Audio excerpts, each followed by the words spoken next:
Like, these cards saw hype in one format, but then they got forgotten right after.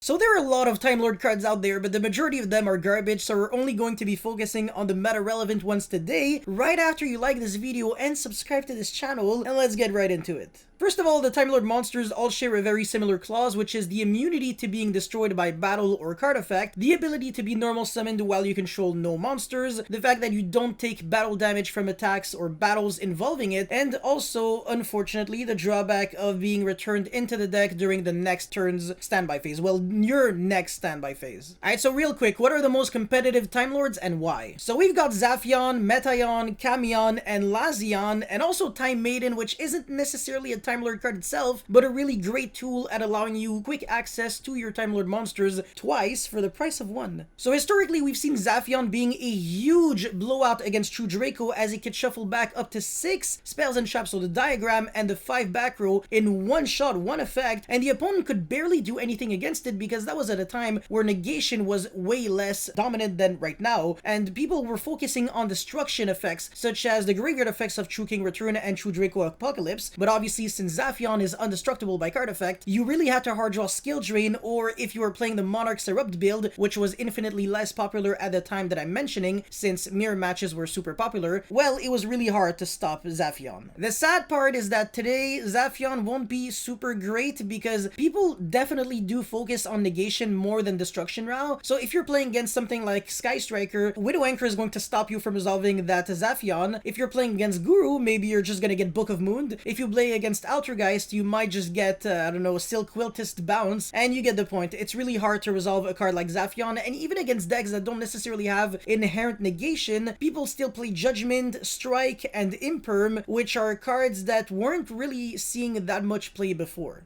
Now, Mettaeon the Time Lord is actually an extremely interesting one, because against Thunder Dragon, the pure Thunder Dragon deck, you could actually return back the full board in literally one effect, and the opponent couldn't do anything about it. Like, let's just say your opponent had triple Colossus with Titan and multiple pops, like literally infinite in this example, and it would still not change a thing. Well, you could actually bounce back everything, because the only interruption your opponent has is a card that prevents you from, well, searching, and a card that pops cards on the field, but Mettaeon, every single Time Lord literally, is indestructible by card effect, so you're just going to be bouncing back everything and dealing free damage in the process. Now, could we see Mettaeon being played against other decks too? Unfortunately, I don't think it's really good against Prank Kids, because bouncing back all the Prank Kid monsters, even though you're dodging Battle Butler, is just not great. They're really good in the hand too, the Prank Kid monsters. You can just fuse from the hand next turn, or just normal summon and then play from there, so the opponent doesn't really feel like he's losing anything. And against decks like Drytron, Tri-Brigade, and Dragon Link, it's just not even going to survive until the battle phase, because the opponent is playing proactive spot removal, such as Revolt, Masquerena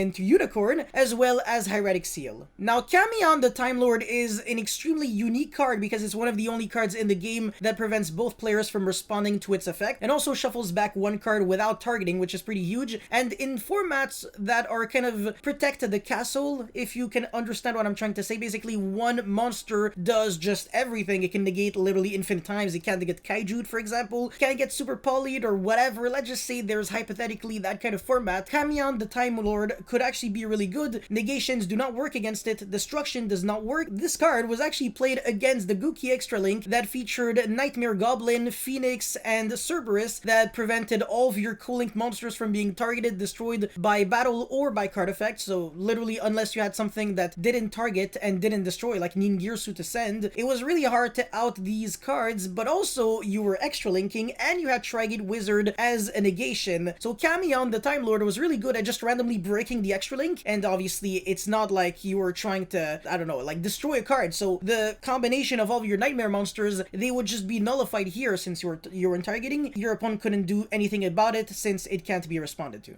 My main concern is why play Camion the Time Lord over a card like Sphere Mode, which can just tribute 3 monsters, since both of them takes up your normal summon. I don't necessarily think Sphere Mode is worse than Camion. However, again, in Protect the Castle formats, maybe there could be logic to Camion. Now, the last one is Zafion the Time Lord. I think it's the least relevant one. It doesn't actually interact with the field, but rather with the graveyard. But I can't really think of any strategy where you would really want to bring this card. You might as well just play Soul Release at this point. And lastly, I really wanted to talk about Time Maiden because it's a card that allows you to treat the Time Lord cards that you side as a package and not just a set of 3 cards that you're desperately trying to hard draw. So you can just play your Time Lord cards as one-ofs with maybe 3 Time Maiden and a way to access it. It's a level 1 monster, so maybe there's synergy there, 0 attack, 0 defense, I think. And it gets you access to Time Lord monsters twice for the price of 1, as I said. So on the field, you can tribute it, search a Time Lord monster, which you'll be able to normal summon, and in the graveyard, you can banish it to, I believe, special summon a Time Lord monster from your deck without, by ignoring the summoning conditions. I could be wrong though, but I'm pretty sure Time Maiden is always going to be a card that you would want to max out when you're playing your Time Lord cards in your side deck. But that's all I had to say for this video. What are your guys' thoughts on the Time Lord cards? Let me know your thoughts in the comment section below. Don't forget to like and subscribe, and I'll see you guys next time. Peace.